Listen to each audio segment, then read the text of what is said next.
coming to tonight's meeting of the Planning Commission. As usual, we'll have an interesting meeting. I'd like you first to join me in the Pledge of Allegiance to the flag. It's over here. I pledge allegiance to the flag of the United States of America and to the republic for which it stands, one nation, under God, indivisible, with liberty and justice for all.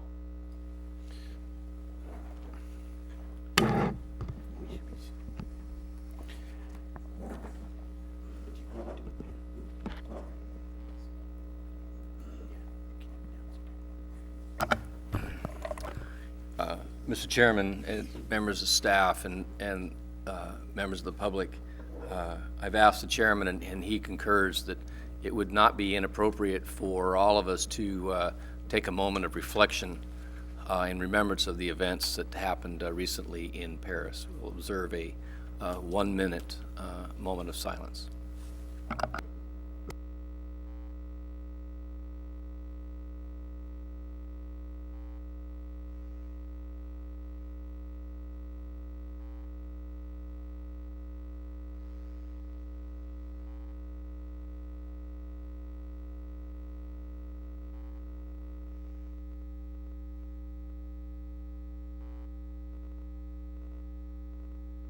And a minute is a long time. Thank you, everyone. Roll call, please. Chair Wolf. Here. Vice Chair List. Here. Member Friend. Here. Member Roby. Here. Member Lowry. Here. Okay, we move on to the consent calendar, which includes the agenda and the minutes of our November 3rd meeting. Move that we accept.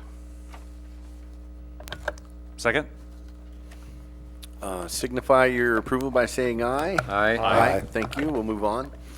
Items of interest to the public. This is our public comment section. Anyone wishing to address the commission on an item that's not on tonight's agenda, the podium is yours. Michael Drobish, Placerville. Just a question. Does the fairgrounds operate under a conditional use permit granted by the city? I'm not sure how they operate, if they have special circumstances or what, but it's in regards to the new electronic sign on the south gate, and if they operate under a CUP, there can be revocation hearings, so something to consider. Thank you. Interesting comment.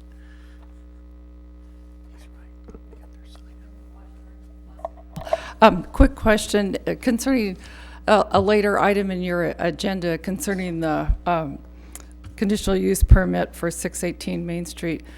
I'm here to ask if that will be open to the public to speak on the newly published items for that conditional use permit. Trying to figure out which button to push. I think that that would probably depend on commission action when we get to that point. So then we'll determine kind of what the future of that will be when we get to that point in the agenda tonight. So why I'm asking now is I could say my comments in this setting, or if it's permissible, I could say them when the item comes up. But if you decide that you are not taking public comment during that item, I would like to be able to speak right now. Yeah, I understand, but it puts us kind of in the conundrum of it's on tonight's agenda right now. Right. But then we might take action one way or the other. All right. Well, let me just say for your consideration, if you don't mind, that there's some new verbiage that has not appeared before, and it would be my understanding that because it's new, that the public ought to be able to comment on that, the new language that has arisen since your last deliberation. Point well taken. And when we get to the public hearing, if we get to the public hearing on that item, then of course we would have to receive that new information. Okay. I'll keep my hopes and expectations up. All right. Thank you. Thank you.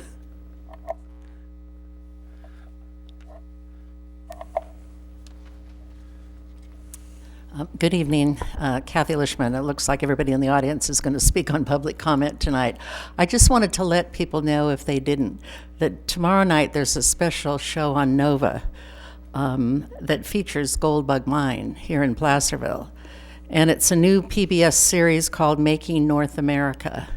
And so it's on 9 o'clock on public television tomorrow night. And it's going to be broadcast on 350 PBS stations around the country. So it's certainly worth watching, and I wanted to let people know if they didn't already know about it. Great, thank you. Mr. Chairman, Kirk Smith, members of the commission, I was here 2 weeks ago and made comments regarding disparity in the way ordinances proceedings go forward. And I believe your comment, in essence, Mr. Chairman, was that we, meaning the commission, don't treat people in a disparaging way. That's true, and no one ever challenged your integrity or that of your body. You don't bring up matters for enforcement, you only decide them.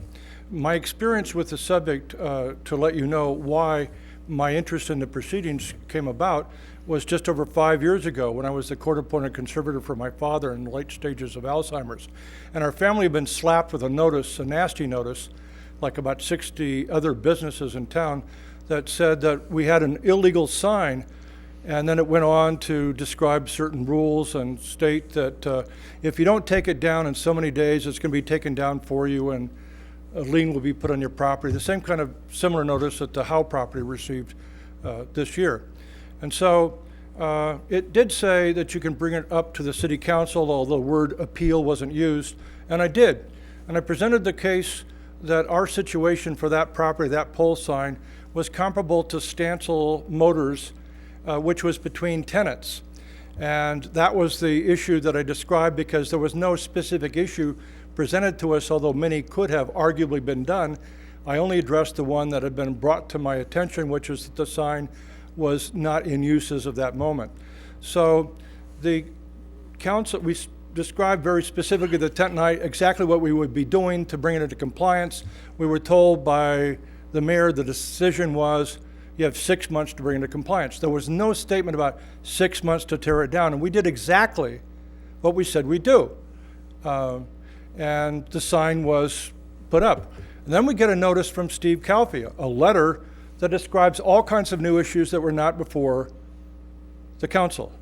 And anybody who is involved in this process ought to know that judicial review means review by the court of proceedings below. So there have only been two things a court would have looked at.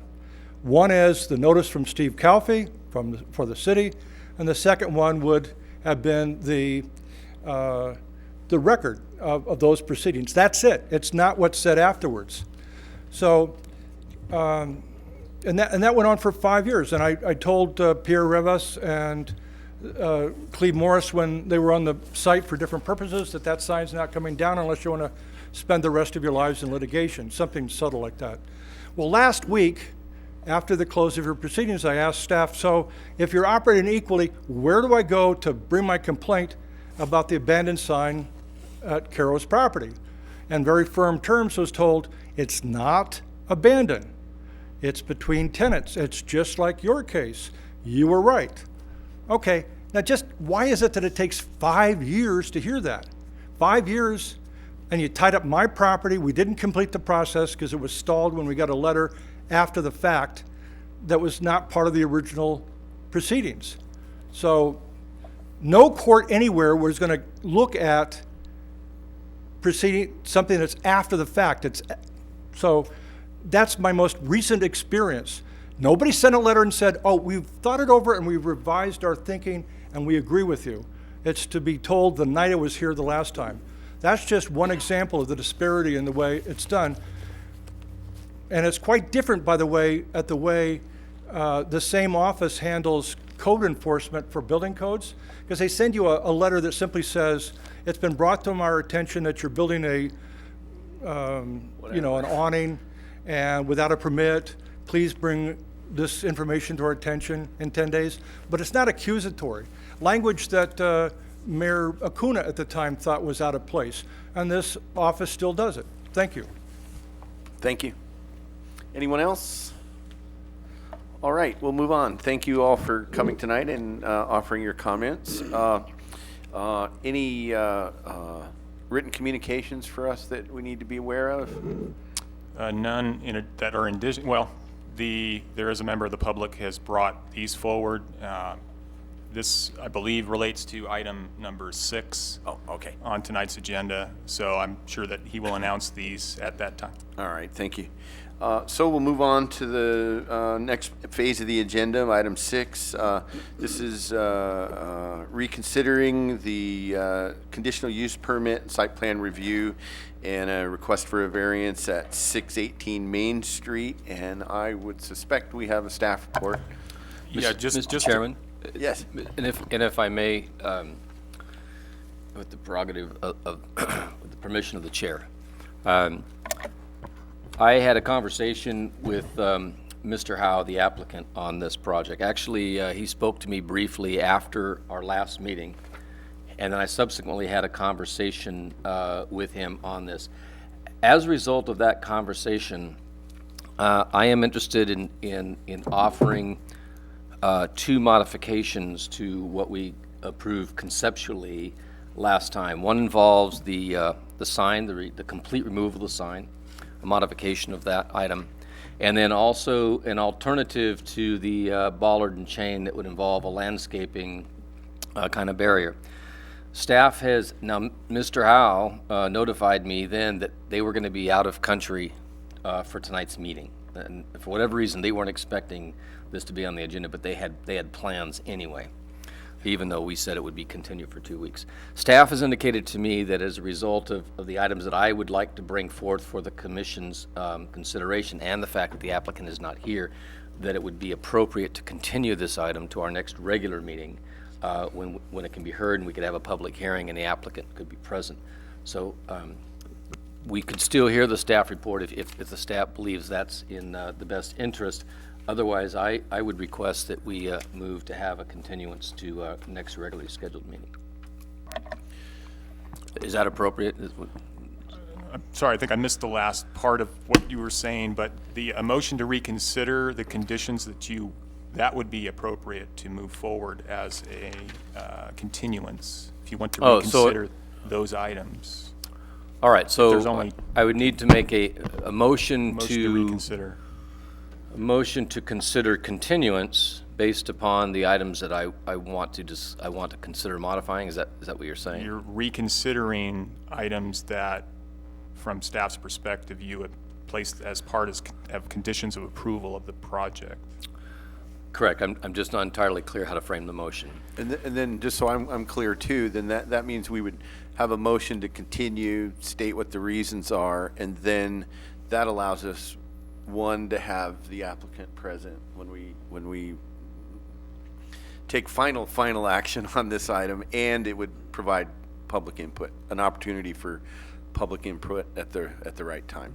If I may, Mr. Chairman, what is currently before you is now final action on your conceptual approval of the 3 applications that you took at your last meeting. And so staff then brought forward to you the draft findings, the draft conditions of approval that we would hope would comport to what your motion and your actions were at the last meeting. If your desire is to reconsider changes or consider new information, then you would have to vote then to reopen the public hearing, and you can continue the matter to a date certain. I did speak with the applicant, Mr. Wilbur Howe, earlier today. He called from Puerto Vallarta, and he will be out of the country for the next couple of weeks. And so we would want to make sure that if you're reopening the hearing, that you would afford him the opportunity to be present. Yeah, so let me make sure we're all trying to understand this. So we would reopen the public hearing and then essentially take action to continue it till the owner is present. Right. The first action you're going to take is you have Commissioner Friend that is going to request that the commission then consider reopening it. So you would vote on that, and then you can continue it to a date certain. Right. If that motion isn't approved, then we continue on with. Then you continue on with the item as it's being presented to you tonight. I'm not really clear on this because our minutes say that the motion passed on a 4-to-1 vote. To conceptually approve the project. It does not say that. It's a motion passed on a 4-to-1 vote. And then above it says to direct the staff to return to the commission in 2 weeks with the project findings and conditions consistent with the commission's discussion. That's what we brought forward tonight. That's correct, but in a sense, all we're doing is yay or nay that you made the corrections. So, in a sense, we are going beyond what our duty is by rehearing this. Does that, That would be one perspective. Perhaps Member Friend could elaborate on the reasons why he wishes to continue the item. Maybe that would help understand from the public perspective as well. Certainly. So I'm happy to do that. So on the issue of the sign, in my discussions with Mr. Howe, I believe we're in concurrence that the requirement was that the existing sign was to be removed, and there was no opportunity for any other sign to be put up in its place. It's Mr. Howe's contention that without any sign of any sort, they have no legal standing to prohibit people from still parking on that lot, which is one of the big issues that he has with this. So the alternative proposal would be that they could have a small 2x2 sign that would actually face the existing C&H building. It would not really be visible from the street. Well, let me interrupt for a sorry, second, Mr. Michael. Chairman. I think we're kind of getting the cart before the horse. We're discussing some Oh, I thought alternatives. staff just indicated I should do that. It was for the help of our Vice Chair List to understand the purpose as to why Member Friend wishes to reconsider two conditions of approval that are Okay. before you for adoption or amendment. And inherent in that is new information and other alternatives. Correct, which would, So specifically, I want to make changes to conditions 4 and 5 as found on page 3, based upon my conversation with the applicant. Okay, That's the reason, for the request for consideration. yeah. So right now is not the time really, as I understand it, to discuss those alternatives. correct. Okay. Oh, so I can withdraw from the specifics, but just state that I want to make changes to those two items based upon my conversation with the applicant. Does that help you? no. Okay. No, it doesn't. My understanding is that once it's been approved, then they have a certain amount of time to appeal it to the city council. Oh, but it wasn't approved. All that was approved was concept. Mike, motion passed 4-to-1. The motion was for staff was going to come back with we presented a concept, staff was going to come back with suitable findings to justify the action that we took. Based on our okay, discussion. and to articulate the concept that we laid out. I believe that the minutes accurately reflect. But you're now wanting to change the content of the motion. No, not necessarily. I want to introduce modifications to 2 of the conditions. There's still Mr. Chairman, if I may, I'll try and put this in a way that will be more fairly simple. Yes, the commission conceptually approved the item. Now, remember, that was quite different than the staff recommendation. So staff recommended that we come back to the commission with findings and the conditions to conform to the actions and the motion that you made at your last meeting, so that if they do, you can go ahead and make the final action to approve it based on what staff presented, or you can certainly wordsmith if it doesn't exactly conform, but you're not taking in new information on that. It's all based on the previous testimony from the previous public hearings. It's not to say that a commissioner may request for reconsideration or reopening or continuance based on new information. So if the commission is inclined, it's up to you to vote based on what Mr. Friend is asking of the commission to do. And then if you do that, staff is just recommending then that you continue it because the applicant could not be here. That's the only sort of different thing. If the applicant was here, you could then consider new information, open up the public hearing so the public can then comment on the new information and the applicant. To not muddy this up anymore, you as a body, and those of you who voted in the affirmative on the original motion, the motion to conceptually approve, would have the right to raise a motion to reconsider the action or any component thereof. Now, that does not extend to the member. We had one dissenting member. That person may not raise, it would be out of order to raise a motion to reconsider. Only those under Robert's rules can raise a motion to reconsider if they are on the affirmative side of that particular motion. So yes, and a member can raise a request to reconsider, and that would be appropriate. And if my recollection is that member Friend did make the motion, so therefore he is on the affirmative side. He could indeed make that request or motion.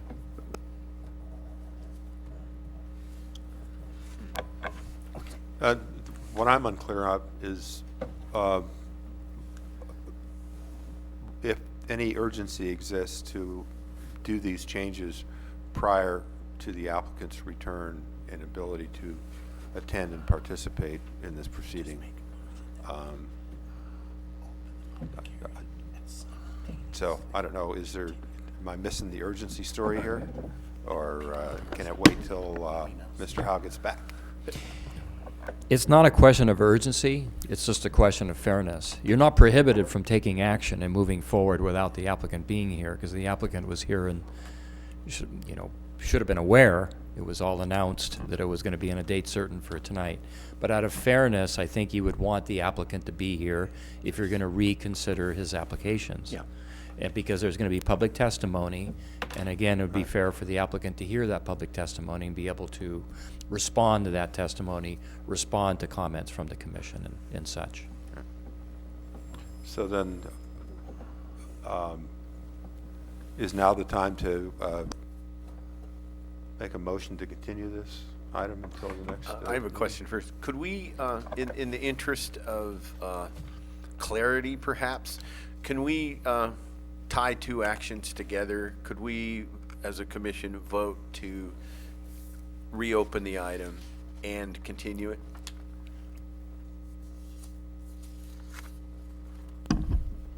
I think you can. I would make that motion. I would second it. Before you vote, Was he the dissenter? Yeah. yeah, you're right. We're not reconsidering, we're opening correct. the item and then Correct. and then You can postponing. vote, yes. Continuing. Before you vote, though, I do have a comment. It would be staff's perspective and appreciation that you make that date certain. Yes, to the extent that the applicant, do we know how long the applicant has gone for? The applicant will be back in the United States on December the 28th.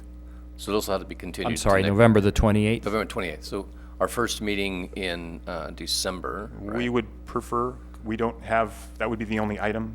Okay. So we would prefer that from staff's perspective, and I believe Director Rivas did speak with the applicant about the available dates, and I believe he was available on the 15th. Great. Which is the second meeting in December. Modify the motion to continue the item Thank to you. December 15th, our regular meeting for December 15th. What's the second? Thank you. Any discussion on the motion before us? I'm not sure if this is an item of discussion. I will not be in attendance at that November 15th meeting. I just want to make sure that we will still have a quorum in that event, if so. All right. Thank you for sharing. I would call the question. Let's take a roll call vote. Member Friend? Aye. Member Lowry? Aye. Member Roby? Aye. Chair Wolf? Aye. Vice Chair List? No. Democracy's messy.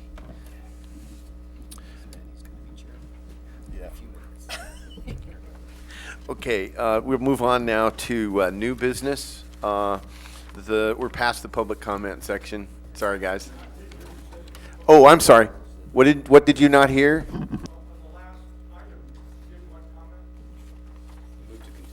No, we just moved to continue it, so you'll have your chance. The public, it's not open, Michael.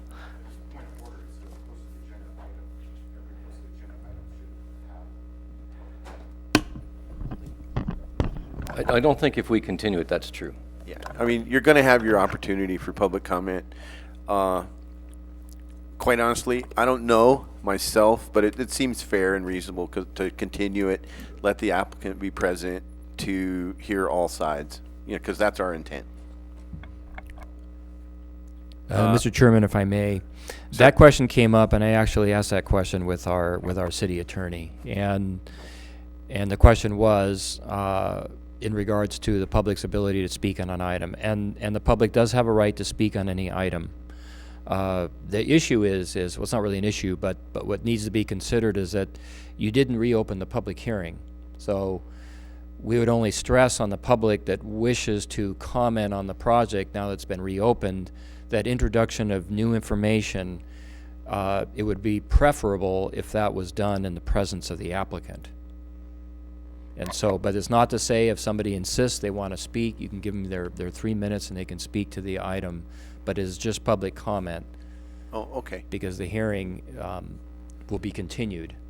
All right. So, Does I that make- personally think also that Yeah. it makes sense for the applicant to kind of hear and see it all and experience it in real time. Because it becomes a different animal if we talk and then people do stuff, say stuff, and it's a month later. But Mr. Smith, you got 3 minutes. It was just a reminder that what you've done is illustrate why it would be nice to have a compendium of rules in one place instead of a whole bunch of other places. All this vacillation, and we don't know why he's not here. You don't have a separate rule under the rules for continuances. I don't represent him. I just sat next to his family by coincidence. I don't want any guilt by association. But, and that's an illustration of why you need procedures in one compendium instead of looking at a bunch of different sources. That's just a suggestion to keep in mind. That's all. All right, But thank it's you. not the substance. All right, thank you. So we'll move on to new business. I think we probably have a staff report on this item, 7.1, public speaker protocol at public meetings. We're trying to establish some of Mr. Smith's rules here. This is a good thing.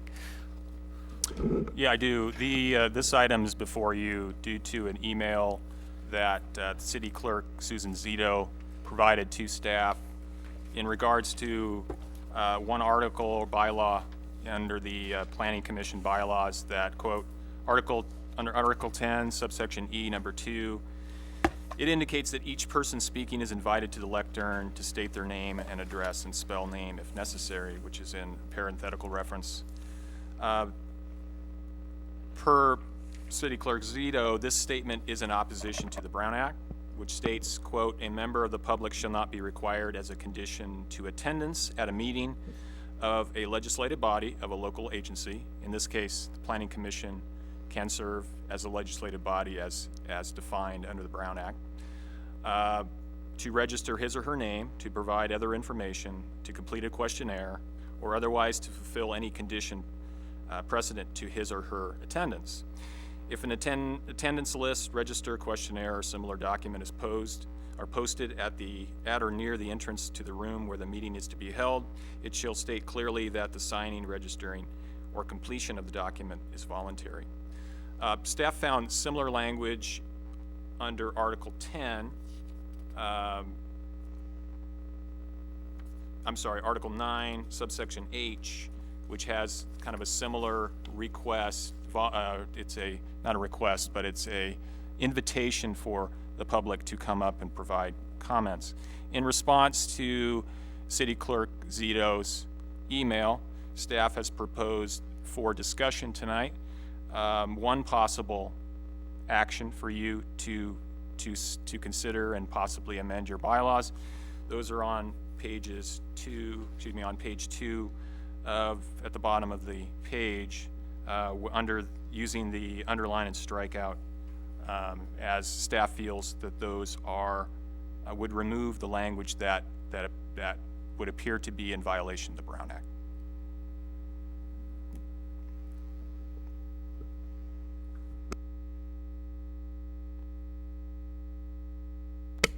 as one more following statement, because all of you are here, 5 members would be necessary to make any amendments to the bylaws. And so that must be done by motion and by affirmative of a majority of the 5 that are here tonight to make those changes. Once again, these are one suggested option for you. You certainly, since this item is now for your consideration, you can feel free to make the changes as you feel are necessary. Well, I'll just say that in light of the logistics here, may I speak? Yes. Okay. I'll just say that in light of the logistics here, that this is our last opportunity of the year to get this piece of business moved along. So I would suggest that those of us who lean towards tending to wordsmith something that seems particularly straightforward to me, we might want to resist those urges and get this piece of business done. Thanks. I object. Wait your turn. Go ahead. I have a question for staff. Is there a difference between, as a condition of attendance and speaking at a hearing? If we look at that, it says, a member of the public shall not be required as a condition of attendance. We don't ask everyone to sign in. Right. Okay? Yet, it's real nice when someone's standing up here that we know who they are. I mean, somebody walk in off the street and they could go on for their 3 minutes and not know who it is or who they represent or anything else. I have a problem with saying that it's the same thing. My response to that would be the language that you currently have, in my opinion, doesn't raise to the level of a violation of the Brown Act, but that's my opinion. And it's not necessarily the opinion of others, including the city clerk. But because it's a volunteer action, it's not a requirement. They're not required to come to the podium. They're not required to provide their name. They're not required to provide their address. And I believe that discussion did come up when we evaluated that some of the members who are here at the time may remember that, but my attempt tonight and the language that's on page 2 would certainly respond to the issue raised by City Clerk Zito. It eliminates the language that apparently is in conflict, and but I agree with Vice Chair List that it would be nice. I will tell you that if someone who doesn't volunteer their name at the podium, their name will not be put into the record. And then what value is it to have what they say if it doesn't belong to an author? They need to volunteer that information. In my opinion, I think you hit it on the head as far as volunteering the information. We obviously don't, and I was reading this and going back over it and gave it a couple minutes, went back and read it, and I said, I don't see anywhere where we are requiring name or place of residence as a condition of speaking. If that information is volunteered, which many people do, some of them don't until we have asked for that in the past, we may lose a point of reference, some sort of historical or genealogical or some other sort of, again, point of reference for their input and information. Second question is, if we do go ahead and approve this amendment to the bylaws, if somebody does get up and volunteer their name, rank, and serial number, place of residence, is that somehow No, that's public comment. They provided that voluntarily. public information? Okay. Yeah, I agree. It's something that we could do simply, but if staff thinks that it is putting our speakers and our public in an uncomfortable position and maybe jeopardizing legitimacy of the input, then I would go with that. in the spirit of this being a public hearing, I would suggest to my fellow commissioners that we open the public hearing on this item and invite some public comment and then bring it back to us for possible action. So with that, we'll open the public hearing. Anybody wish to speak on this matter? And right now we're in the gray area. We don't have to know who you are. Don't tell us.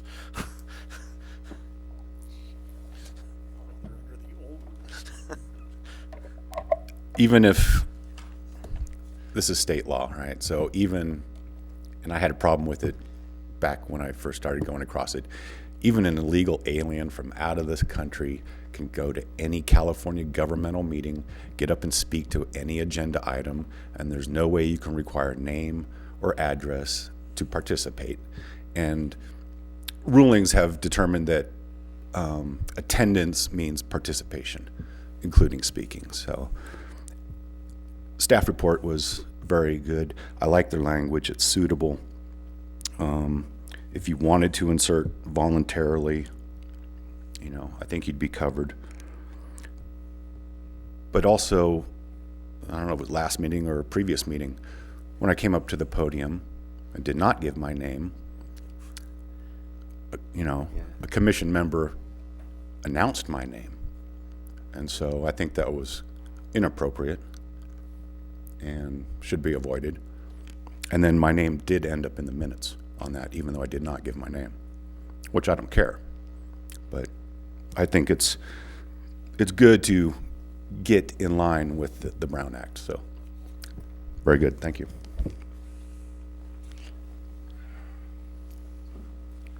Kirk Smith at Placerville. 2 weeks ago, I told you I wasn't going to comment about rules and make any suggestions. 2 weeks later, I relapsed. There's no rehab program for this affliction. Mr. List, I used to, in appearing before Mayor Hagan, routinely not introduce myself just because I wanted to see how often he violated the law. Not because I care, but he knew better because 2 members of the council had stated that the Brown Act doesn't require it. And 1 council member went on to explain that, for example, if someone's got a protective order, it'd be inappropriate for them to disclose where they live. Hey, one of the ways you can handle it is on your agenda, you say that it's not required to state your name and where you're from, but it is helpful for us for the record, that kind of thing. Second point is, I appreciate the effort to work on rules, but the problem I perceive is that there's so much patchwork. Do you know that the last time we were here on one matter, you referred to Mr. Painter, who I believe is an exceptionally talented staff person and very knowledgeable, and he gave answers that I wouldn't dispute, certainly is not unreasonable. But again, you have to keep asking staff. Members of the public should be able to go to one body of rules and find out what they are. So my suggestion, if it were me, there's no hurry. These rules are so screwed up that, you know, you're not going to solve them tonight, so please forget trying to. You know, so instead of a patchwork approach, if it were me, and this is a quasi-legislative matter, not adjudicatory, so any one of you can do it or you can do it collectively, I would write a letter to the dean of the 2 law schools locally and ask them, say, we want to come up with a body of rules for procedure that would be fair, just, and help to provide certainty and avoid surprises, and not have them shop around all over. And by the way, someone brought to my attention last week on the question that Mr. Painter answered that there actually is a separate body of rules. You can't keep doing this, you know, paper search all the time. So ask them to do it. One, the dean can find some professor on the subject who's got an answer, might have a class project, or might have some student working on a graduate paper to do it. Another disclaimer I forgot to give last time is, and it was important, my experience with administrative law is the Federal Administrative Procedure Act and those jurisdictions that use it. California is different. It prides itself on being different. Historic writ of mandamus, no, they have to call it a writ of mandate. An affidavit, no, California calls it, you know, a declaration. So they got all things different. The California rules of administrative procedure were adopted in 1915, ahead of the federal rules. So what we have, and then I later looked up after the meeting, I looked up in other jurisdictions, and they're like twice as long, maybe 12 pages. That's nothing. Rules of procedure are designed to avoid surprises. Like, for example, you have rules that say you've got 10 days within which to file an appeal. Well, is that 10 business days or 10 calendar days? And rules of procedure that I've seen always define that, because you want to avoid the discussions you had before.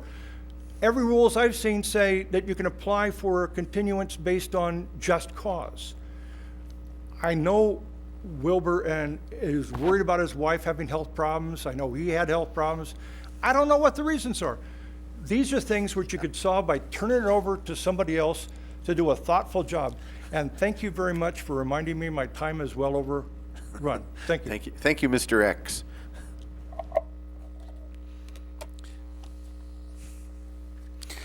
Anybody else wishing to speak on this item in the public? So thank you for those comments, and we'll bring it back to the commission for possible action and/or discussion. So just a couple comments, Mr. Chairman. First of all, I don't suffer under the concern that we don't have adequate rules that govern how we operate between our bylaws and Robert's Rule of Order. I believe that pretty much everything is covered. Whether or not the procedural aspects are readily understood, we can't necessarily take the time to explain all the procedural nuances, but I believe that we are operating consistent with the bylaws and Robert's rules. A couple of things. First of all, we have to be consistent with Robert Rule, with the Brown Act, period, end of story. I mean, there can't be any question about that. And normally, whenever Susan pines on something, I usually accept that that's exactly how it should be. So I'm certainly reluctant to say anything contrary to what Susan has opined. I cannot recall for the life of me, what does council do with this? Why would we operate any different than city council? How does council handle this? That's my first question. And the second question, I do recall having a discussion about this where we weren't going to require an address, but didn't we require something about you are a resident in the city or out of the city? I thought there was something along those lines that we had. I remember the discussion, if I can Please, go ahead, Andrew, go ahead. But I don't remember it actually came to a point where it was added to the bylaws. That was a discussion amongst the members at the time. And as far as the bylaws, these are your own. These were adopted by the Planning Commission, and it might have been prior to your And if they're tenure. inconsistent, well, we've gone through them several Correct. times, and if they're not consistent with the Brown Act, then we have to change it. Right. What does city council do with this? Do with the bylaws? These are No, yours. no. How does city council handle this? Please state your name for the record. Because they're under the same. I don't know. They're under the same rules that we are. I We should can't do whatever answer. they're doing. I would think is we should be consistent with them. I don't know how the rest of the commission feels on that, but I do have some level of discomfort about somebody being able to come and speak on something, particularly if it's a controversial or significant issue, and we have no knowledge of of who they are and what their interest is, and that may just be the way it is, and that's fine. I'm still uncomfortable with it. There seems to be something inherently unfair and appropriate about that. Non-transparent, I guess, is perhaps the best word. But I would suggest that whatever is good enough for city council should be good enough for this commission, and that's what we should do. And I wish we knew what it is, because George is right. All five of us are here. We could make the change. We can make some other change, but it just seems to me that we should make a change that's consistent with city council. So, may I comment? My understanding, since the bylaws for the city council and the planning commission are separate and distinct, that must have been at some point by intent.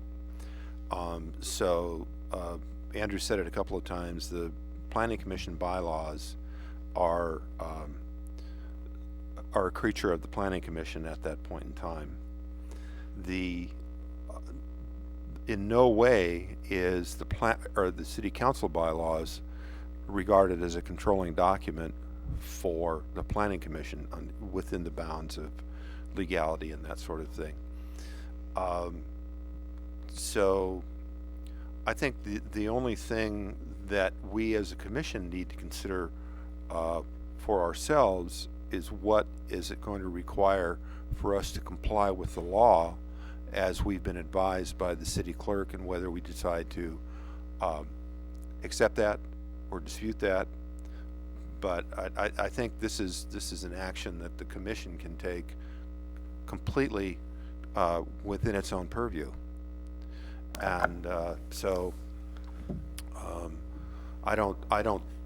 I'm not convinced of the value of going back and trying to review what it is at city council, whether at some point city council is going to have to comply with the law too, whether we do it first or they do it first. You know, I don't know, is this a dare to jump off the garage roof, or what is it?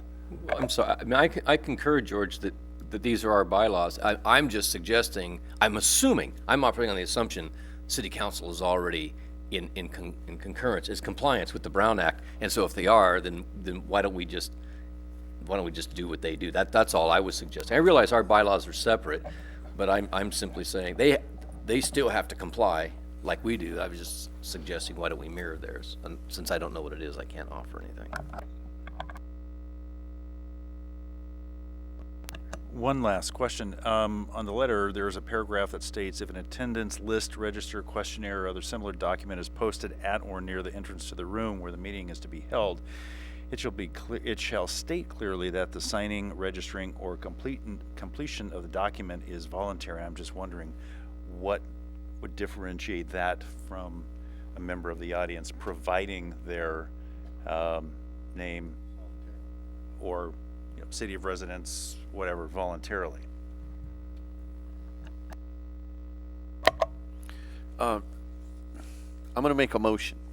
I move that as described on page 2 in the second item H, so it would be Article 9H as proposed by the city clerk, that where she has the strikeout, recognize the speaker and ask that they state their name for the record. I would make the motion that after the word speaker, we insert, if they voluntarily wish to do so, they will state their name for the record. Minor. If they voluntarily, they may, instead of they will. They may. I agree. So are you going to second that? I'm seconding it right now. Any discussion? Staff has just a clarification point. Statement made by the chair that the underline and strikeout were the result of City Clerk Zito. I want to be clear that those are not her proposed changes. Those are staff's. Oh, okay. This staff member. Just to be Well clear, taken. I don't want to necessarily put what you see on page 2 attributed to her. Yeah, I She did had- that. Yeah, okay. I understand. It's for us, it's as submitted by staff. Any other discussion? I presume you're going to take then item 10E separately, because there are two sections we have to deal with, which I'm happy to do. I'm just making the point. Okay, let's just We can just vote do on this this one and change, then vote on the other change. Let's do this one and then go to the next All one. right, just Would be my thinking. all right. Any other discussion? And then I'm in the interesting position of being able to call the question. Chair Wolf. Oh, you have some comments, I'm sorry.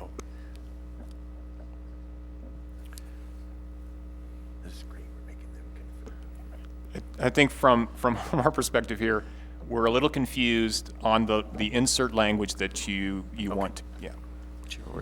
So I'll repeat it. Yeah, please restate. Voluntarily. So in the second item H there on page 2, so it would be under Article 9H. The italicized Well, I'll font. answer the question first. I think this says what you want to say. Oh, okay, good point, good point. I'm going to withdraw my motion and make another one. Does he have to second that? You can withdraw your Yeah, motion. I just withdraw it then. I would move that we accept the strikeouts as included in the second item H on page 2, and that we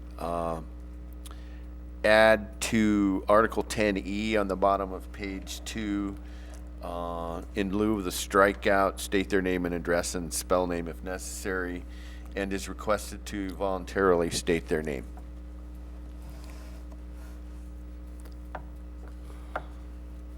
I second. Any discussion? I'm a little bit confused. Are we dealing only now with 10E? We did them both. So the language for 10E and 9H are going to be the same? Same language, right? Same one motion for the same language in both, we're making the same change in both sections. Okay, good. Any other discussion?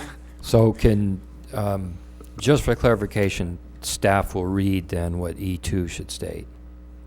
Each person seeking to speak is invited to the lectern, comma, and may voluntarily state their name and address for the record. I didn't include the address. So each person seeking to speak is invited to the lectern, comma, and may voluntarily state their name, period. Okay. Thank you. So that raises my question. Just because of the wording, that language you can't simply insert in 9H. It doesn't work. So I think we should vote on this. We should vote on 10E2, the language you proposed, that's fine. And then we have to come back and specifically propose language for 9H that's consistent with that same change. May I share my understanding? My understanding is in the case of 9H, we're leaving the strikeout as untouched. So we're not making any changes to the proposed language of 9H. So it's done and done. And then we're making this change only to the language as read back to us for Article 10E2. Is that, okay. Exactly. That's not my understanding, and I will vote no. Because I do believe that the same language about anyone, if they recognize the speaker, they may still be, they may still voluntarily offer their name and address, and I don't have a problem with, it's still voluntary, it's up to them what they want to offer. So I'd leave that in. And that language would be slight, and I think it should be in both 9H, and I think it should be in both 10E. So if the motion is that 9H is going to be the result of the strikeout with no changes, then I will vote no on the motion. So what would you propose inserting in there? Well, what I would say is, it's just cleaner to me, let's just go ahead and vote on the change you proposed for 10E2, and then come back and do a tiny bit of language for 9H, because they're both different, and then we can be done. Okay, so I'll withdraw my motion again. This is what I get for trying to help. So I'll withdraw that motion and ask Commissioner Friend to make a motion. Commissioner List, you had language for 10E2, please. This is for 10E2. I move each person seeking to speak is invited to the lectern and is requested to state their name. Oh, I thought it was voluntarily. And What? Voluntarily state their name. And may voluntarily state their name. Do you want to add an address too? No, I don't. See, I think it's voluntary. I won't die on that hill, but I think since it's voluntary, they can state that. Okay. All right, so would you state your motion again, so we don't have to do this again? Okay. Each person seeking to speak is invited to the lectern and is requested to voluntarily state their name.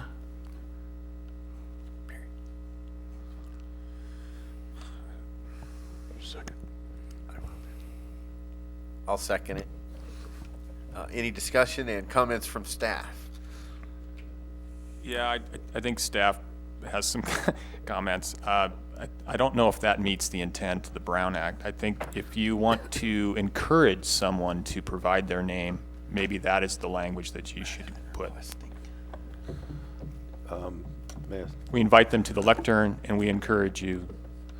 I would Volunteer. suggest that we invite them to state their name for the record. Invite them to voluntarily, if they really want to, and are satisfied with that decision, state their name for the record.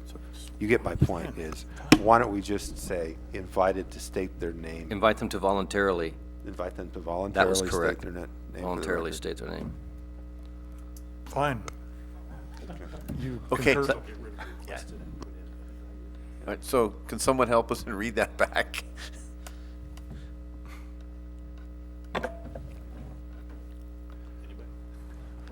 Each person. It counts what they seeking wrote. to speak. And I might add while we're deliberating, it's really intimidating having three former mayors in the room.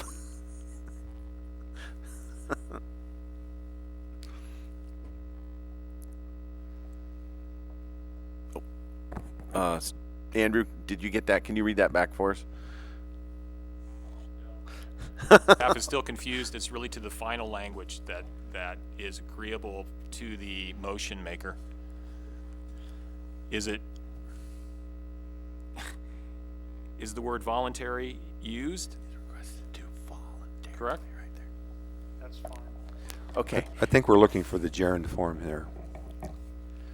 Voluntarily. Or involuntarily? so it is my understanding. I'm gonna read, And I'm gonna make- read this. I'm Thank gonna you. read this. What you think it is, okay. What I think it is. Each person seeking to speak is invited to the lectern and offered to voluntarily state their name and address. I would say invited. Well, so you can use invited twice then. Invited to the lectern So? and invited, I'm okay with that. And again, everything, and it's still, whatever they want to offer is voluntary. It'll be clear it's voluntary. And if that's the language then everyone agrees with. Isn't democracy fun? So one more time, read it so the staff has it. Each person seeking to speak is invited to the lectern and invited to voluntarily state their name and address. An action, and to be, I would say, name and or address. Name and or address. Yep, that's what I would say. Invited to voluntarily state their name Now I'm and or getting address. confused. Is that what, is Each that a person, motion? well, I guess it's clarification of the language that was offered in the motion, since there was lack of clarity in the motion, there it is. Staff was simply asking for clarification, so I think the clarification was each person seeking to speak is invited to the lectern and invited to voluntarily state their name and or address. While you chew on that, I'll work on the other one. Okay. Got that one? Yes, and that motion was, for the record, made by, thank you. Yeah. And I believe we had a second.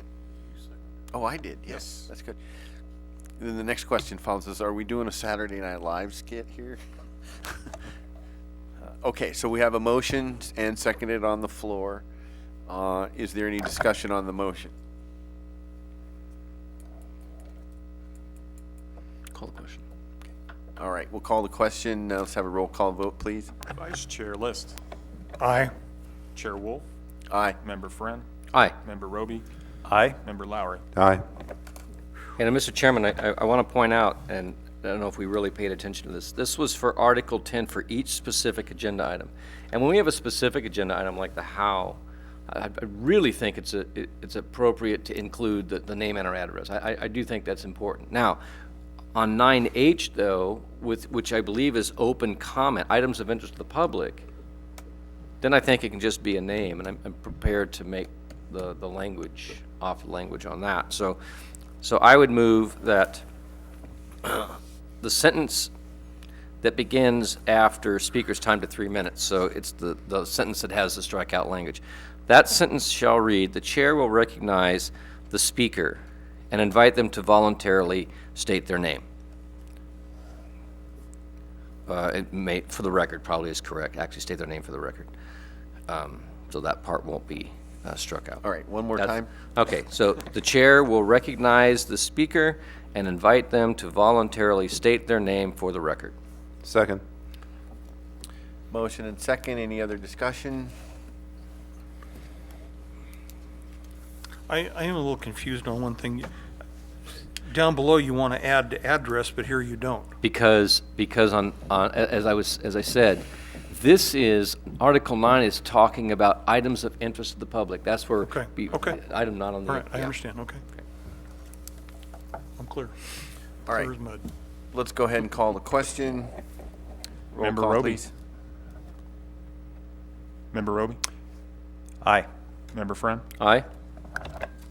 Chair List, Vice Chair List? Aye. Chair Wolf? Aye. Member Lowry? Aye.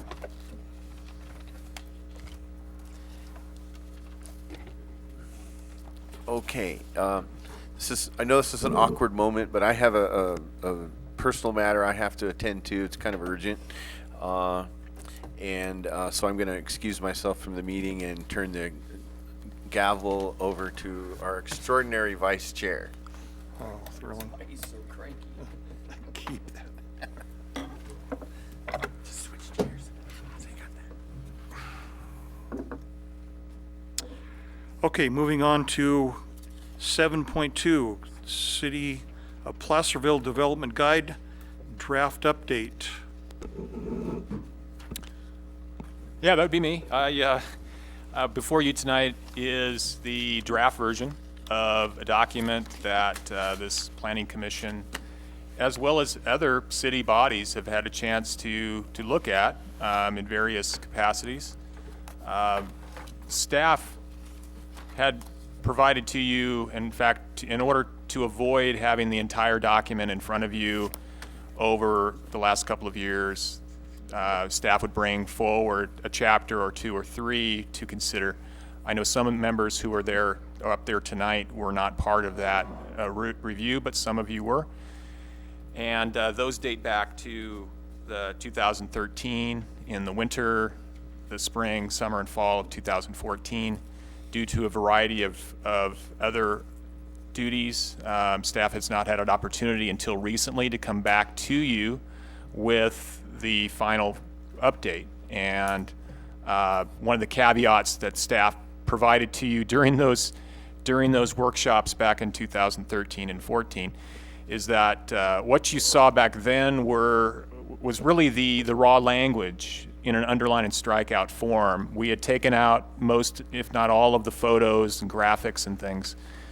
And we did inform the commission and the public at the time that the final version would have updated photos, which we provided.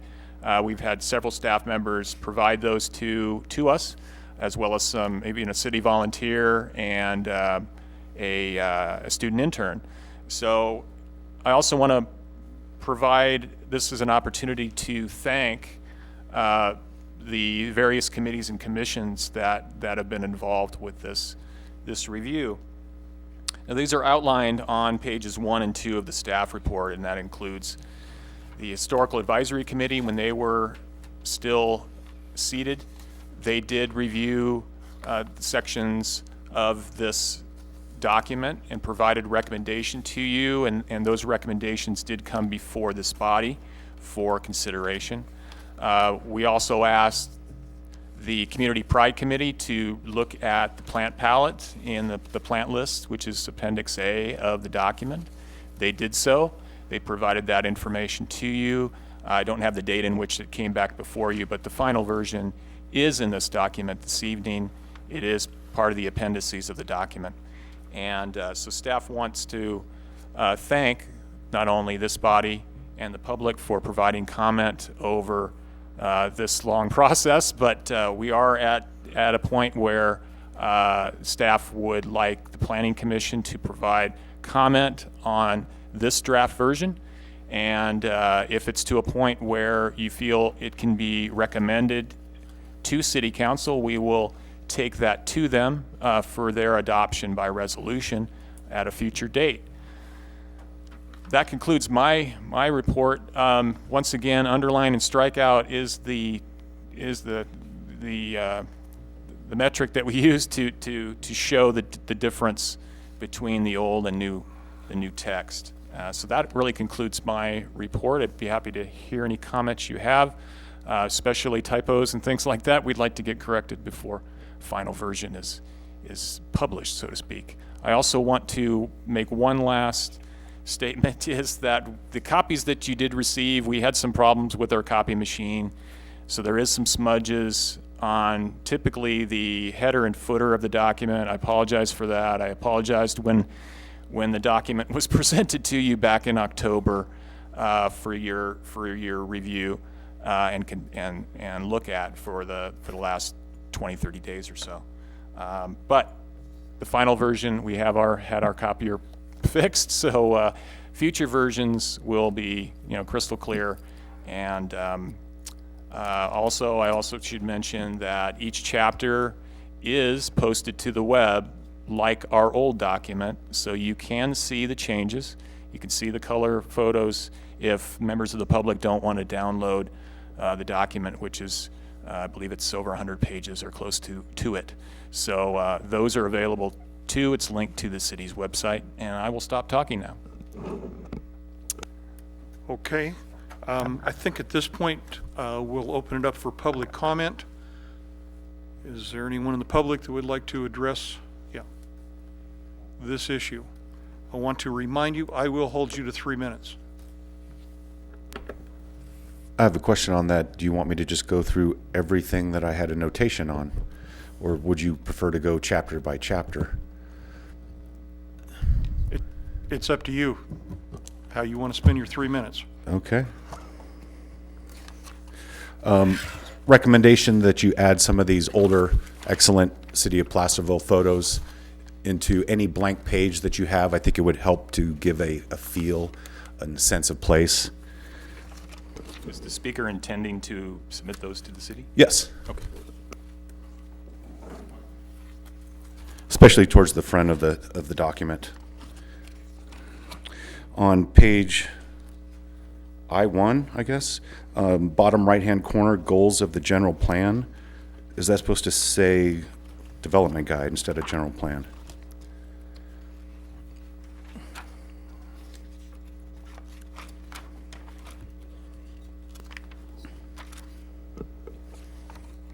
I'll go to chapter 4, architectural design guidelines. I'd like to see a sentence that just kind of clarifies that the City of Placerville is more concerned about the exterior of the structures than the interiors.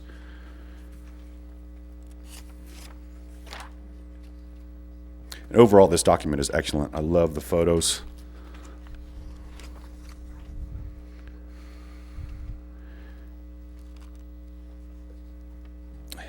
On page 4.3, it's about a half page long up at the top. So this whole architectural design guidelines is excellent the way it goes through, but the last sentence kind of, to me, strikes me as we'd like you to do all this, follow these guidelines, respect the history, but that last sentence to me kind of says, but do what you want. So if it could be changed a little bit.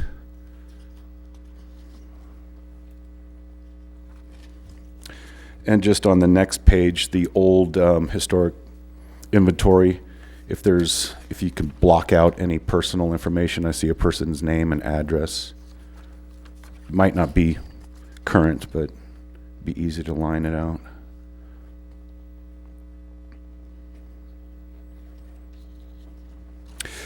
I see it in a lot of places. Code citations. I like it when it states irrigation plan, landscaping plan, and there's a city code citation. Personally, I love that. And I just found a couple places where it could be added, and I can talk to staff separately on that.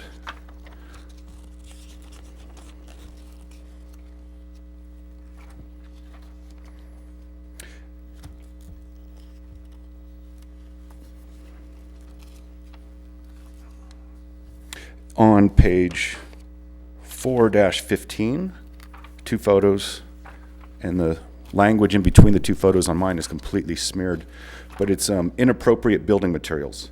And it does say simulated wood siding, it looks like. I'd like to add fiber cement siding, because personally I think it has no place in the historic district. And then page 4-16, the end of the section, it's talking about paint removal and stuff like that. I don't know if you want to add follow all federal and state and local laws regarding paint removal and disturbance, because there are very specific rules for that. public art section. I really like that. Good job on showing. It does state that all public art and monuments are subject to review.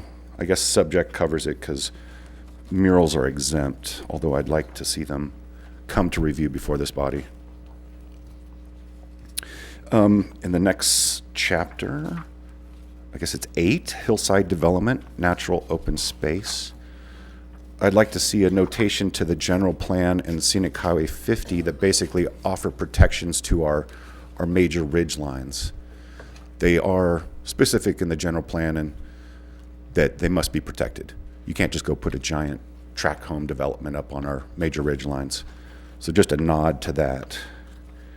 And the scenic highway 50 corridor, I could insert in a couple places throughout this document. And I'm not sure if we actually have a list of requirements and triggers. I've always wanted to see that. 30 seconds. Okay. Do we have anything in the ordinance that protects trees over a given diameter?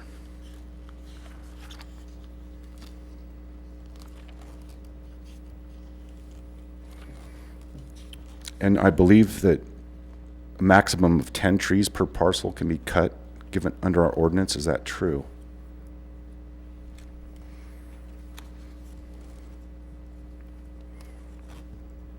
And then a lot of this stuff I can just talk to staff on some of the typos or spelling. Thank you very much.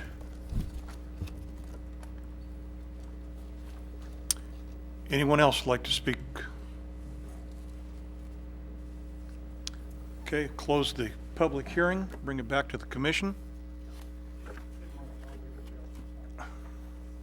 Mr. List, the concerns I have are a number. You have a 196-page document, it's hard, and that doesn't count all the other documents that are incorporated by reference. To comment in 3 minutes is a real challenge. One of the concerns I have is I was before the Downtown Development Association this month, and Cleve Morris never mentioned anything about this, which has broad significance to the public. No matter how much work's been done in the past, merchants are not going to spend hours and hours and hours going to the Historic Advisory Committee, going to that committee, going to that committee. So I will direct my attention to those persons because I think the business community and others should have known so they had a chance to contribute. In the time I have, I mentioned 2 things. One, you've still got this list of plants and it includes ginkgo trees. I don't think you know anything about ginkgo trees because I don't know that we have any, and you certainly don't want them in Placerville next to streets. They are in some communities like the nation's capital. They're hated because this time of the year, ginkgo berries smell just like dog waste. You step on the sidewalk and it's like dog waste. You track into the house. They're a real nuisance, and because the trees are old, nobody's going to get rid of them. But you've got that on there. I don't know if you've made any examination of what the trees are like in terms of their water consumption use at this time with new ordinances related to water consumption. The whole section related to various things like remodel, restore, rehabilitate, and so on, that whole section candidly seemed very poorly written. It could not have been done by an individual. It looked more like a committee that was trying to design a horse and came up with a giraffe and then came back and revised it and came up with an elephant. I mean, some language, and it's not accurate. You described 2 homes. If you want to say that was faithfully restoring them, they had outhouses in those days. I had a house that I restored, and in the 1910 era, the bathrooms were right next to the kitchen. So nope, you had to do it differently at later years. But then it's got a remark in there about the one thing it had in common, it says, is they got their stuff from the local hardware store. I don't think it meant to single out Placerville Hardware Store, the only one in town, but the whole language just seemed poorly done and not accurate. Again, there are a lot of things that affect people in the business community, and there was no way they would have had an opportunity to digest this. Notice about this hearing was sent out to PDA members yesterday, less than 24 hours. And yet, you had it published on the website, but the city manager didn't mention it when he gave a report last Thursday. So no matter how much work's been done in the past, and no matter how hard that work is, participatory democracy is important, and you could have had the value of that if more had been done to keep people aware of the idea that here it is, now we're going to get to serious business of considering whether to approve it.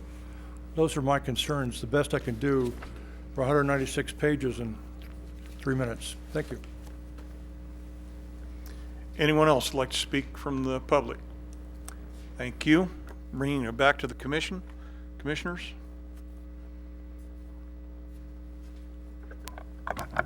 My only question is, in some areas, I see strikeout adjacent to underline.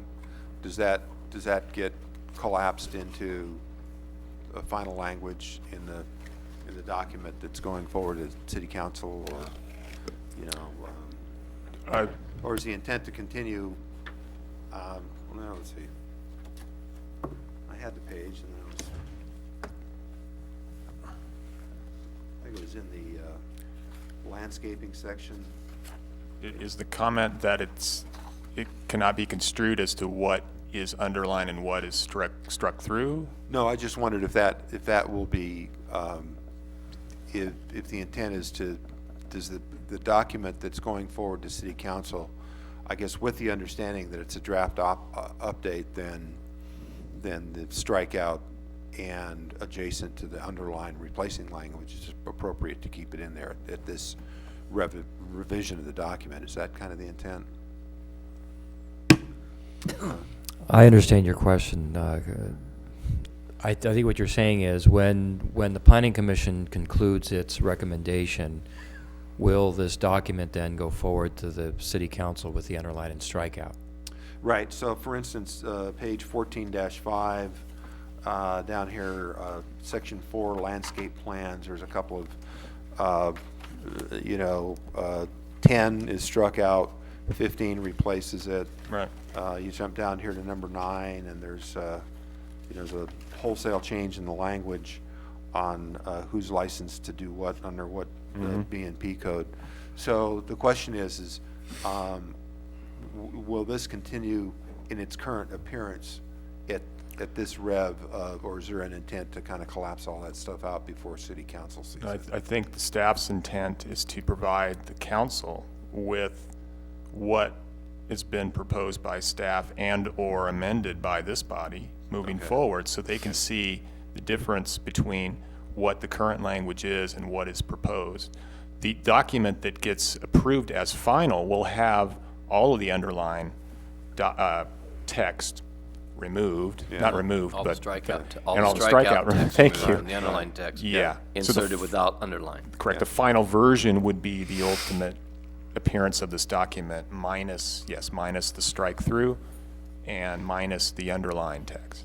And this is no way an attempt to challenge staff's process. It's just I'm trying to understand, what it is we're going to Yeah, I think present. from staff's perspective, the council should know where this body and other bodies have inserted language or asked for, and staff work through deleting information that this is an update. So to adequately show those changes, this is one metric in which it's done. If there's a different way or a better way, I'd be happy for the next project we could. I wasn't.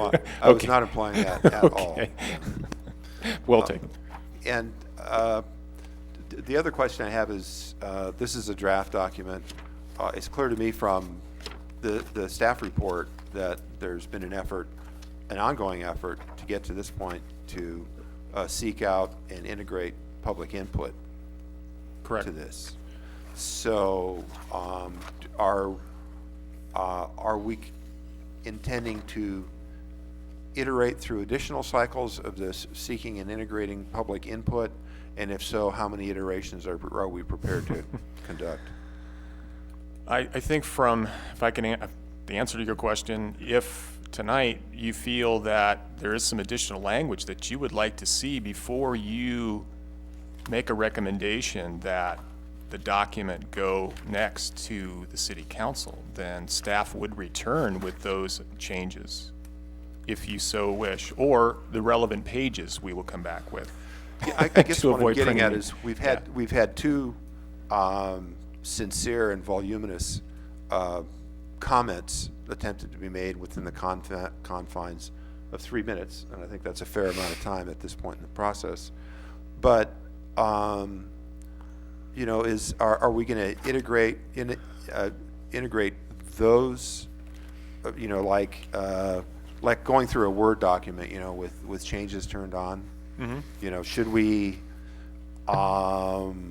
generate another copy of this document that has comments with the initials MD or KS, as the case may be, and then find ourselves in another iteration that others have said that they've been unfairly advantaged? And I mean, do we iterate ad infinitum in taking the input? Well, the public, Maybe that, I mean, that may just be a rhetorical question.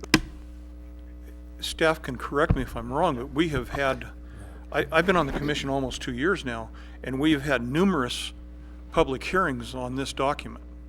Is that correct? I've forgotten the date in which you started, but if you were seated in the year 2014, then it's likely that you would have been present when a chapter 2 or 3 would have come before you for your review and comment. Yes, that's true. And we had public hearing on each one of those, is that correct? The item Yes. was on the agenda, Right. it was publicly noticed, that's correct. And the public was encouraged and invited to participate. And I do remember one, we were here by ourselves. There was no public comment, so. I do recall that evening, yes. My comment to a member of the public is that the public was given ample opportunity to go through this with us. We did not exclude them from being present when we went through this. And so I'm not too concerned that we may have missed something. The nice thing about a document like this is if we find something in the future, we could always come back and make a change. Correct. So, Yeah, I'll leave Vice it at Chair that. List, if I may, just on that note, this is a living document and it is subject to change, and it will change again in the future as the city changes. okay. Quick question, the strike-throughs and underlines, I'm assuming are a total cumulative effect going back to October 2012? All the different iterations, corrections, additions, deletions are there in total and not specified as to what date or at what stage they were done? I know That's correct. It shows the chapters versus dates, but this document reflects all those changes going back to. That's okay. correct. All right, thank you. And if I may, Vice Chair List, the purpose of the underline and strikeout is so that the public, the decision makers, yourselves, and eventually the council will be able to see in total what changes were made to our current development guide. Clearly, they can see what the changes are. Go ahead. Thank you, Mr. Chairman. First of all, I'd like to commend staff on the product. And it was actually enjoyable to read. Now, we've had some input with that, but I think having everything in its totality, it was really pleasant and could get one excited about Placerville, frankly. I want to talk a little bit about some process, and I have some very specific items just to bring the staff's attention. In years gone past, I was often involved with development and modification and update of state regulations. And it was not uncommon to have a 15-day, 30-day, 45-day, or 60-day comment period, depending upon what was wbeing considered, where anyone could, and that notice would go out the general public, but also to stakeholders, for example, the Downtown Association. And then folks could submit their written comments, and then those didn't have to be heard in a public setting, but staff would then review them and then make changes or not, depending upon what was brought back. And I, just by way of process, while I can concur there's been plenty of opportunity for folks to come on individual chapters when we've had them agendized for public hearing, I don't think it hurts from a process perspective and our relationship with the community that we serve to have just an open comment period, and that folks can submit comments, written comments in on the document.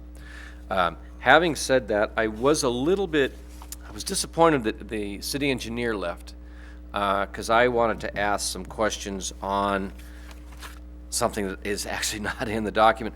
With regards to the low impact development fact sheets, that would be F1, 3, 5, and 7. They weren't included. They're in the table of contents, but they're not in the document. Yeah, I believe that you might have gotten, when we printed that, I believe we inserted those in a packet that came to you. Oh, with this, and subsequently, I have inappropriately separated that from this booklet. If I recall correctly, there were 2 members who were not present at that meeting, and we were able to take back their document and put those fact sheets in. Okay, so but the 3 members who were here, that would have been me. I received mine here, so I must have separated it, not realized that. Okay, so they will be incorporated. Yes, you may remember those. Those came from our student intern who came before you. Okay. Yeah. Just a general comment on particularly the porous pavement and the vegetated roof. I know we have those as fact sheets, but for the record, I would really like to see a lot more aggressive pursuit of the porous pavement development. And in fact, and not just for parking lots, driveways, but also for walking path. I am just very concerned about the constant paving over, cementing over, frankly, of our town. And if there are other options that we can do, and it was certainly suggested, we had the presentation on the porous pavement, I'd really like to see that. And I'd like to see a big push for that and design standards. That's why I was hoping that it's too bad that the city engineer left, because I would have talked to them about that. So I have just a couple of items specific I want to bring to your attention. I'll start on Roman numeral 2, page 1. This is in the site description, chapter 2. Under climate, this is a pet peeve of mine. Average winter temperatures range from 30 degrees to 40 degrees. I like that. With lows ranging from 23 to 9. No, they range from 9 to 23. See that on 2, climate, so just reverse those. Under historical content, in the summer of 1848, the first discovery of gold was made along present-day Hangtown Creek. I thought gold was discovered in Coloma. Was gold discovered in Hangtown Creek before Coloma? Just the way that words. I mean, it may be true that gold was discovered in Hangtown Creek. What was the date of discovering gold? I was going to look it up, and I didn't. 1848. 1848. Okay, so just January 29th, maybe just I look at believe. that because that just didn't read well, I don't think. On this, before you move on. Yes, sir. On the low temperature, is that supposed to read 23 to a -9? That's the way I read it. Yeah, so then I would put -9 to 23. No, that's not the way you would say it. That's how I'd say it. My lowest range is -9 to 23. What is the number supposed to be?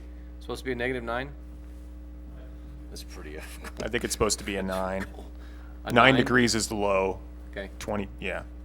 The average- I mean, it looks strange. 75 to 95 looks good. I read it as 23 degrees to a -9 degrees. See, ergo my challenge. I think you could read it that way too.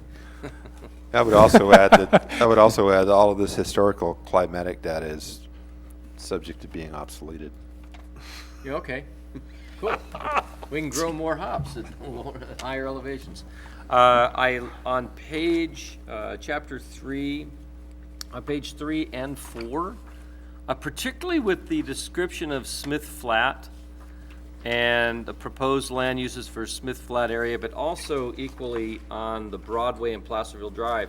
I think it would frankly be nice to have a map in there showing either the current zoning or the potential. Again, going back to Smith Flat area, the proposed land uses are varied, include historic, planned, commercial, residential, blah, blah, blah. I think some kind of map reference would be helpful along with that. That's just a suggestion. Moving on to chapter 4, number 1.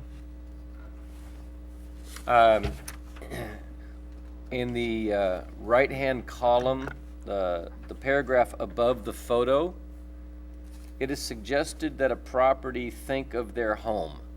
That doesn't read correct.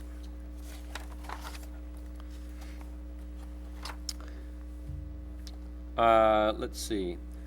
On page 4-7. For clarity, the word should be owner, property owner, I think is what the intent. Okay. Yeah. Whatever. The way it was didn't make any sense. On in 4-7 and 2, Upper Main Street, Broadway, and Placerville Drive, the last part of that sentence, but should instead apply specialized architectural forms specific to the historical and cultural context of the Placerville area. And I think this is a great place to cite the Home Depot project as an example, which is absolutely one of the greatest examples of this statement in the city. And so I think there you've got a concrete example that you can cite it. You see where I'm at? I'm in number 2, the very end of number 2. Page 7. On page 7, yeah. I just think citing the Home Depot project there would be quite appropriate. We have plenty of room too. We could probably add a photograph if you think that's appropriate. That'd be excellent. I didn't even think that's great. On chapter 5, page number 1, A1C, it talks about porous pavement materials, impervious concrete, and I would like to see some discussion of sidewalks/pathways. And not just in the parking lot consideration. I'm sorry, Commissioner Friend, where are you So now I'm in the document? on chapter 5, page 1, general site design guidelines, 1, parking facilities. It's ABC. It's the new language there. You could add a separate paragraph on walkways and sidewalks and whatnot. But again, the whole use of porous materials as an alternative to cement. So not to be Good. in conflict, but the chapter or the section heading relates to parking facilities. Okay. Should it be fair more enough. appropriate Then that- we need to find some other place than to talk about. Thank you, Andrew. Yeah, that's fair enough. I really liked on chapter 6, page 2, under the Smith Flat Road section at the bottom, number 2, place should be placed in irregular naturalistic patterns. That was just exceptional. Now that might already be an existing because it doesn't look like it's new, but it's still exceptional. However it got there. Let me see. I know my 3 minutes are almost up.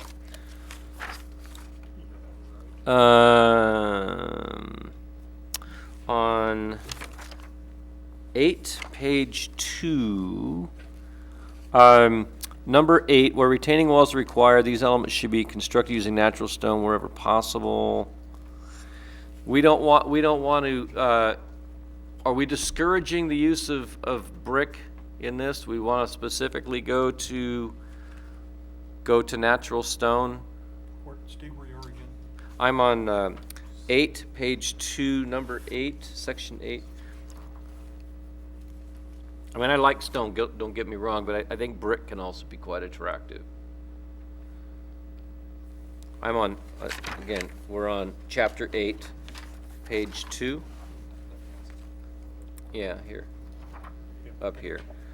I'm just thinking, maybe it's brick or some other, yeah, it already says stone, but I think brick would be equally suitable. My only concern is that, I mean, the language as it currently exists allows brick conceptually as a fallback. There's brick and there's brick. I mean, there's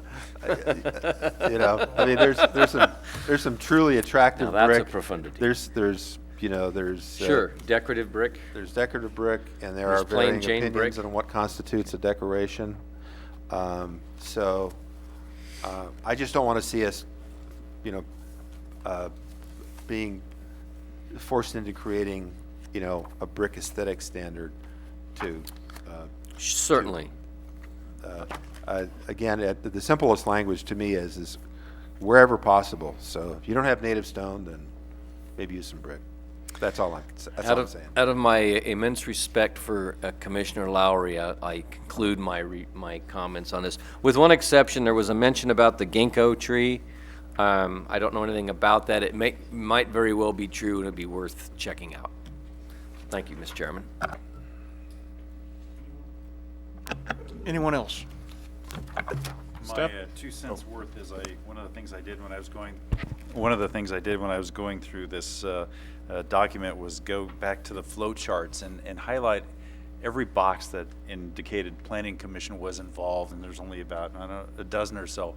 But whoever put that in, it's of great help for me, who I am very visually oriented, so I can see how the processes that we're going through and may have gone through and will go through in the future actually work. So I put little post-it notes so I can actually see, okay, when we're working through this project, this is when the Planning Commission is going to get the information, and this is where we're going to channel it and approve it and all this good stuff. So thank you very much. That was a great help.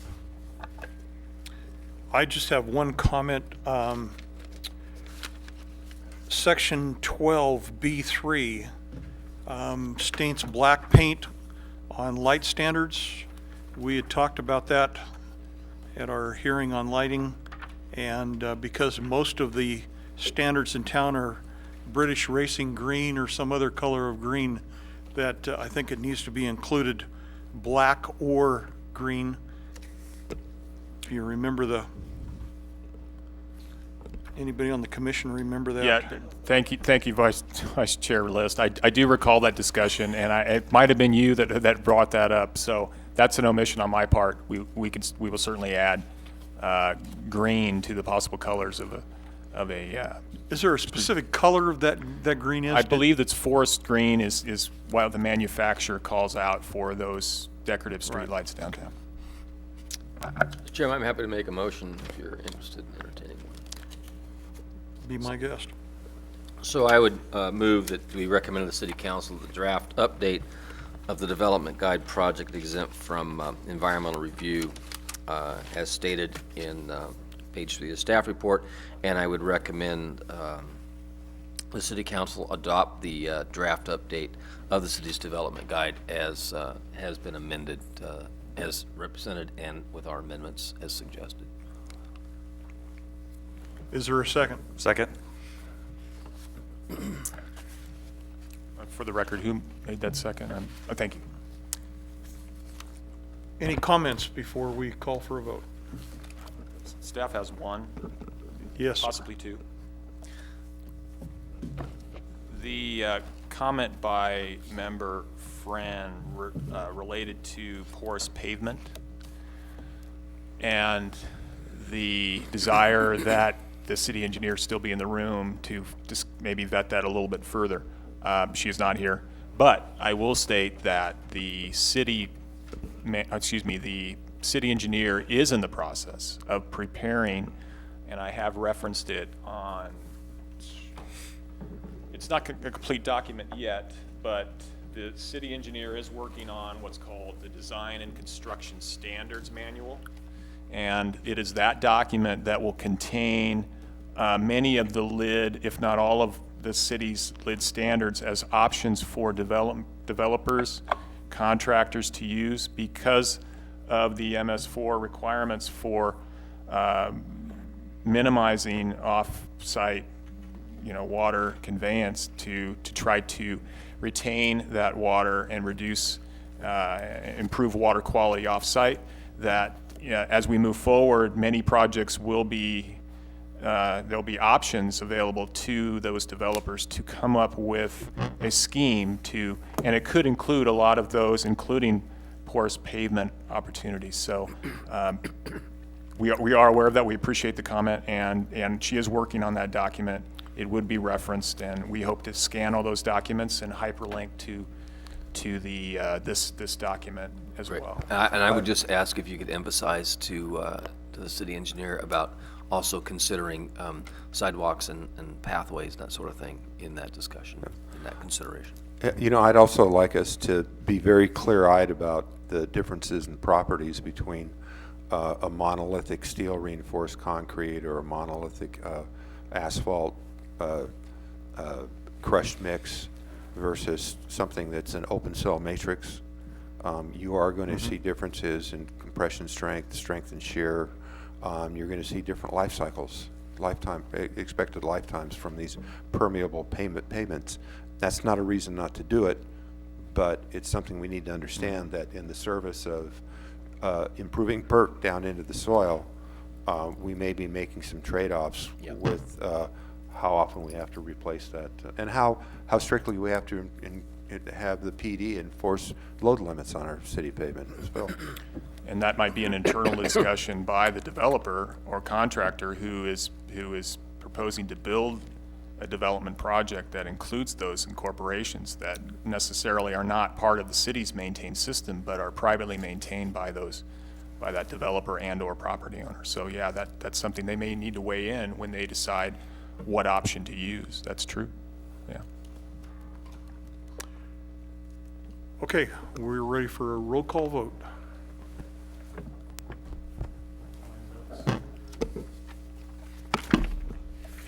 Member Friend. Aye. Member Roby.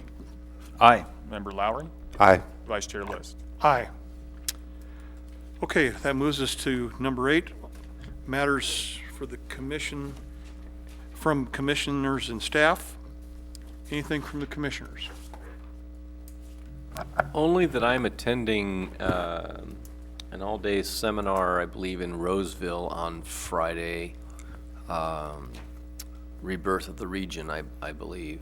I have a medical appointment first thing in the morning, but I'll then be going afterwards. I don't know if any other commissioners are planning to attend. It's if I may, Please. Vice Chair, it's put on by the Sacramento Area Council of Governments. It's to celebrate the blueprint, and I think it's called Region Rising. Yeah, that's right. Okay, any comments from staff? Yes, due to the action taken tonight with the continuance of item 6, that will be heard, just for clarification for anyone watching and in the audience tonight, that would be heard on December 15th, the second meeting in December. Staff does not expect, in fact, we do not have a project to bring forward to you on December the 1st.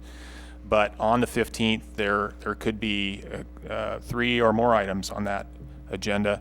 One is a master sign package for the Thompson Jeep dealer, as well as a pole sign request for that location.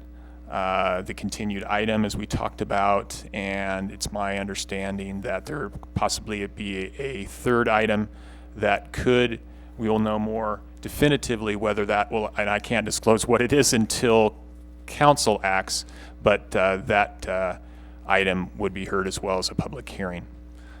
So that's what we have in the pipeline in between now and the end of the year.